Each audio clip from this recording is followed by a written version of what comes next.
సంపూర్ణ కార్తీక పురాణం 26/30వ అధ్యాయం.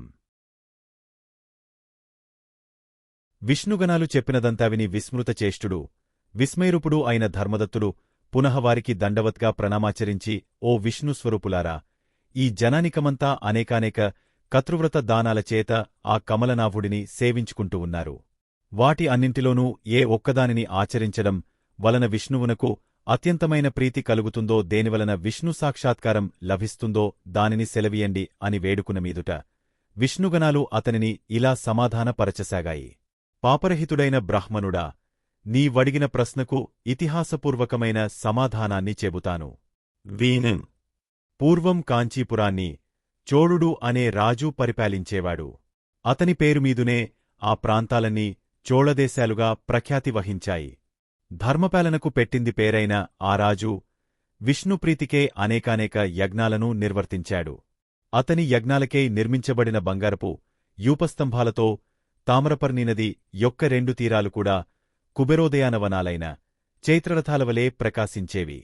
అటువంటి రాజు ఒకానొకనాడు అనంతసేన మనే పేర యోగనిద్రా ముద్రితుడై ఉండే విష్ణువాలయానికి వెళ్లి మణిమౌక్తిక సువర్ణపుష్పాదులతో ఆ శ్రీహరిని అర్చించి సాష్టాంగదండ ప్రణామాలు ఆచరించి స్థిమితంగా అక్కడ శ్రీహరి సన్నిధిలోనే కూర్చున్నాడు. అంతలోనే విష్ణుదాసుడనే బ్రాహ్మణుడొకడు విష్ణ్వార్చనార్థమై ఆలయానికి వచ్చాడు. విష్ణు సూక్తాన్ని పఠిస్తూ అతడా విష్ణు సంజ్ఞను అభిషేకించి తులసిదళాలతోనూ గుత్తులతోనూ విష్ణుపూజను నిర్వహించాడు. అది చూసి రాజుకు కోపం వచ్చింది. ఆ కోపంలో తాను ధర్మవేత్తయే కూడా అవతలి వ్యక్తి యొక్క బ్రాహ్మణాభిజాత్యాన్ని విస్మరించి, ఓరి విష్ణుదాసుడా, నేను మాణిక్యలతోనూ బంగారు పువ్వులతోనూ చేసిన నా పూజ వలన ప్రకాశమానుడైన ఆ ప్రభువును నీ తులసి ఆకుల పూజతో ఎందుకు కప్పివేశావురా? నేనెంతో భక్తితో ఆచరించిన పూజనిలా పాడు చేశావంటే అసలు నీకు విష్ణుభక్తి అంటే ఏమిటో తెలుసా అని చీదరించుకున్నాడు. ఆ మాటలకు ఈ బాపడికి కూడా కోపం వచ్చింది.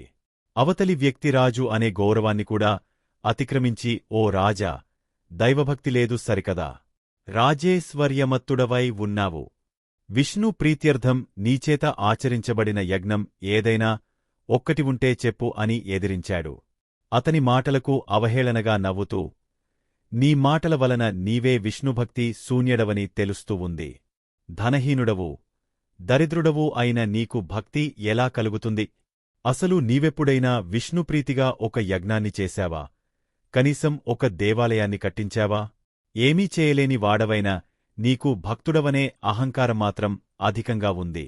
ఓ సదస్యులారా, సద్భాహ్మనులారా, శ్రద్ధావులై వినండి. నేను విష్ణు సాక్షాత్కారాన్ని పొందుతానో, ఈ బ్రాహ్మణుడే పొందుతాడో నిదానించి చూడండి. అంతటిలో మా ఇద్దరిలో భక్తి ఎటువంటిదో మీకే తెలుస్తుంది అని ప్రతిజ్ఞాపూర్వకంగా పలికి చోళుడు స్వగృహానికి వెళ్లి మద్గలుడు అనే మునిని ఆచార్యునిగా వరించి విష్ణుసత్రయాగానికి పూనుకున్నాడు. బహుకాలం పూర్వం గయాక్షేత్రంలో ఋషి సముదాయముల చేత చేయబడినది అన్నదానాలు, అనేకానేక దక్షిణలతో సామాన్యులకు ఆచరించసాధ్యం కానిది, సర్వసమృద్ధి మంతమైనది అయిన ఆ యజ్ఞాన్ని చేయసాగాడు రాజు. పేదవాడైన విష్ణుదాసుడు ఆ గుడిలోనే విష్ణుదీక్షితుడై హరిప్రీతికే ఆచరించవలసిన మాఘ, కార్తీక వ్రతాచరణలు, తులసివన సంరక్షణలు, ఏకాదశినాడు ద్వాదశాక్షరియుత విష్ణుజపం, షోడశోపచార విధిని, నిత్యపూజలను, నృతిగీతవాద్యాది మంగళధ్వనులతోనూ ఈ విధంగా తన శక్తిమేరకు భక్తియుక్తులతో ఆచరించసాగాడు. నిత్యమూ సర్వవేళలలోనూ, భోజనాది సమయాలలోనూ, సంచారమందు, తుదకు నిద్రలో కూడా హరినామ స్మరణను చేస్తూ ప్రత్యేకించి మాఘ, కార్తీక మాసాలలో విశేష నియమపాలనని చరిస్తూ ఉన్నాడు. ఆ విధంగా భక్తులైన చోళ, విష్ణుదాసులిద్దరూ కూడా తమ సర్వేంద్రియ వ్యాపారాలను వ్రాత నిష్కలోనే నిలిపి విష్ణు సాక్షాత్కార ప్రాప్తికోసం చాలా కాలం తమ వ్రతాలను ఆచరిస్తూనే ఉండిపోయారు. కాలం గడుస్తూ ఉండగా ఒకనాటి సాయంకాలం విష్ణుదాసుడు వండుకున్న భోజనాన్ని ఎవరో కాజేసుకుని వెళ్ళిపోయారు. ఆ దొంగిలించిన వాళ్లెవరా అనే విషయమై విష్ణుదాసు పెద్దగా విచారణ చేయలేదు.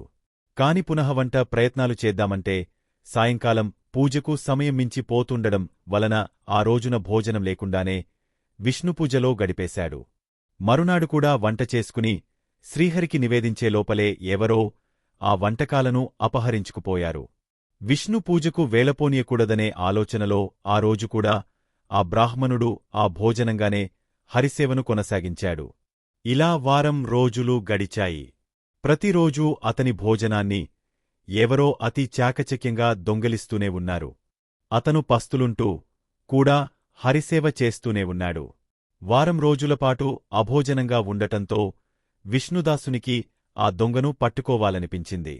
అందువల్ల ఒకనాడు చాలా పెందలాడే ముగించుకుని వంటకాలను పూర్వస్థానమందే ఉంచి తానో చాటున దాగి కూర్చుని దొంగకోసం ఎదురు చూడసాగాడు. కాసేపటికి ఒకానొక చడాలుడు ఆ అన్నాన్ని దొంగిలించేందుకు వచ్చాడు. వాడి ముఖం అత్యంత దీనంగా ఉంది. రక్తమాంసాలే మాత్రమూ లేకుండా కేవలం ఎముకలమీద చర్మం కప్పినట్లుగా ఉన్నవాడు. అన్నార్తుడు అయిన ఆ చడాలుడు వంటకాలను దొంగిలించుకు పోసాగాడు. అతని దైన్యహైన్యస్థితిని చూసి అప్పటికే కరుణాభరితమైన హృదయంతో ఉన్న బ్రాహ్మణుడు, ఓ మహాత్మా, కాసేపు ఆగవయ్యా. ఆ అన్నాన్ని అలా వట్టిగా తినడం కష్టం. ఈ నేతిని కూడా పట్టుకుని వెళ్ళు అంటూ నేతిచారితో సహా అతని వెంటపడ్డాడు. ఈ విప్రుడు తనను బంధించి రాజభటులకు అప్పగించుతాడనే భయంతో ఆ చన్ఖాలుడు పరుగు తీయనారంభించాడు. ఈ పోరుడు కూడా ఆ చోరుని వెనకాలనే పరిగెడుతూ, అయ్యా, నెయ్యి తీసుకుని వెళ్లి కలుపుకుని తినవయ్యస్వామి అని అరుస్తూనే ఉన్నాడు. అతనిని తనపై వస్త్రపు చెంగులతో ఆ చన్ఖాలుడు చిరినవ్వు నవ్వుతూ లేచాడు. ఇప్పుడితను విష్ణుదాసుని కళ్లకు శంఖచక్ర గదాబ్జధారి, పీతాంబరుడు, చతుర్భుజుడు, శ్రీవత్సలాంఛితుడు, కౌస్తుభాలంకృతుడు అయిన శ్రీమన్నారాయణుని వలెగోచరించడంలో అతగాడు సాత్వికభావ వృతుడైపోయి అవాక్కుగా ఉండిపోయాడు. ఈ భక్త భగవానుల సంగమ దర్శనార్థం ఇంద్రాదులెందరో విమానారుజులై ఆ ప్రాంతాలకు వచ్చారు. విష్ణువు మీద, విష్ణుదాసుడిమీదా కూడా విరివాన కురిపించారు. అప్సరసలు ఆడారు. గంధర్వులు పాడారు. దేవగణాల వందలాది విమానాలతో ఆకాశం నిండిపోయినట్లనిపించింది. అనంతరమా ఆదినారాయణుడు విష్ణుదాసుని గ్రుచ్చి కోగలించుకున్నాడు. తన సారూప్యాన్ని ప్రసాదించి తనతో బాటే తన విమానమెక్కించుకుని వైకుంఠానికి బయల్దేరాడు. యజ్ఞవాటికలో ఉన్న చోళుడు గగనాములైన బ్రహ్మ జనకులిద్దరిని చూసి ఆశ్చర్యపోయాడు. తక్షణమే తన ఆచార్యుని పిలిచి, ఓ ముద్గురముని, నాతో వివాదమాడిన ఆ నిరుపేద విప్రుడు విష్ణురూపాన్ని పొంది వైకుంఠానికి వెళ్ళిపోతున్నాడు. అమితస్వర్యవంతుడవైన నేను అసాధ్యలైన యజ్ఞాదానాలను చేస్తూ కూడా విష్ణు సాక్షాత్కారాన్ని పొందలేకపోయానంటే ఇక వైకుంఠం ఆ సంగతమేగదా. నేను ఎన్ని యజ్ఞాలు చేసినా, బ్రాహ్మణులు కోరినంత దక్షిణలను సమర్పించినా కూడా ఆ శ్రీహరికి నామీద లేశమైనా కృప కలిగినట్లు లేదు. దీనిని బట్టి కేవల భక్తియే తప్ప విష్ణువనుగ్రహానికి మరో మార్గం లేదు. ఈ యజ్ఞయాగాది కర్మకాండలన్నీ అనవసరంగా భావిస్తున్నాను అని చెప్పాడు. బాల్యం నుంచి యజ్ఞదీక్షలోనే ఉండటం వలన నిస్సంతుడైన ఆ రాజు తన సింహాసనమీద తన మేనల్లుడికి స్వయంగా పట్టాభిషేకం చేశాడు. శ్లోకం: తస్మాదద్యాపి తద్దేశే సదారాజ్యం స భాగనః స్వశ్రియా ఏవ జాయంతే తత్కృతావిధివర్తినః. ఆ కారణం చేతనే ఇప్పటికీ కూడా ఆ చోళ దేశాలలో రాజ్యాధికారాన్ని పొందడంలో రాజుల మేనల్లులే కర్తలవుతూ ఉన్నారు. అనంతరం చోళుడు యజ్ఞ హోమగుండం దగ్గరకు చేరి, ఓ శ్రీహరి, త్రికరణశుద్ధిగా నీ యందలి భక్తిని నాయందు సుస్థిరం చేయి తండ్రి అని ప్రార్థించి సమస్త సదస్యులు చూస్తూండగానే అగ్నిప్రవేశమాచరించాడు. శ్లోకం: ముద్గలస్తు అతః క్రోధా చిఖముత్సాటైన్ స్వకాం అతశివ ద్యాసి తద్గోత్రే ముద్దలా విశిఖా భరవన్. అది చూసి క్రుద్ధుడైన ముద్గలుడు తన శిఖను పెరికివేసుకున్నాడు. ఇది మొదలు ఆ గోత్రమీనాటికి విశిఖగానే వర్ధిల్లుతోంది. హోమగుండంలో ప్రవేశించిన రాజును అందులోని అగ్నినుంచి ఆవిర్భవించిన శ్రీహరి ఆదుకున్నాడు. చోళుని ఆలింగనం చేసుకుని అతనికి సారూప్యాననుగ్రహించి అక్కడి వారందరూ ఆశ్చర్యంగా చూస్తూండగానే తనతో వైకుంఠానికి తీసుకుని వెళ్ళిపోయాడు. ఓ ధర్మదత్తా, అలనాడే ఈ విధంగా ఆ శ్రీహరింటూ విష్ణుదాసుని, ఇటు చోళుని కూడా అనుగ్రహించి సాక్షాత్కారమిచ్చి తన వైకుంఠ ద్వారపాలకులుగా చేసుకున్నాడు. కాబట్టి ఓ విప్రుడా, విష్ణువనుగ్రహానికి, విష్ణు సాక్షాత్కారానికి రెండు విధాలుగా ఉన్న ఒకే ఒక్క మార్గం, అది భక్తి మాత్రమే. ఆ మార్గాలు రెండూ, ఒకటి ఆత్మజ్ఞానం, రెండవది ఆత్మార్పణం అని ధర్మదత్తునికి బోధించి విష్ణు పార్షదులు మౌనం వహించారు. 26వ రోజు. నిషిద్ధములు, సమస్త పదార్థాలు, దానములు, నిలవ ఉండే సరుకులు, పూజించాల్సిన దైవము కుబేరుడు, జపించాల్సిన మంత్రము ఓం కుబేరాయ శ్రవణాయ మహారాజాయ స్వాహ. ఫలితము ధనలబ్ధి, లాటరీ విజయం, సిరిసంపదలభివృద్ధి. 26వ రోజు పారాయణము సమాప్తము. మా వీడియో మీకు నచ్చినట్టు అయితే లైక్ చేయండి, షేర్ చేయండి.